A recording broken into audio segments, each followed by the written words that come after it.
Megastar Chiranjeevi గారు రీసెంట్గా తన వీరాభిమాని కోరికను తీర్చారు. తన కొడుకుకి మెగాస్టారే నామకరణం చేయాలని కోరగా అది తెలుసుకున్న చిరంజీవి గారు ఇంటికి పిలిపించి ఆ బాబుకి నామకరణం చేశారు. ఈస్ట్ గోదావరి జిల్లా కొత్తపేట మండలానికి చెందిన నక్కా వెంకటేశ్వరరావు చిరంజీవి గారికి వీరాభిమాని.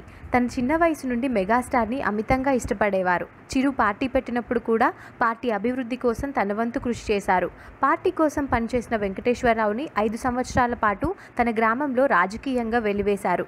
అది తెలుసుకున్న చిరు అప్పట్లో అతన్ని ఇంటికి పిలిపించి ఒక రోజంతా ఆయన్ని మర్యాదగా చూసుకొని కుటుంబ సభ్యులందరికీ బట్టలు పెట్టి పంపించారు.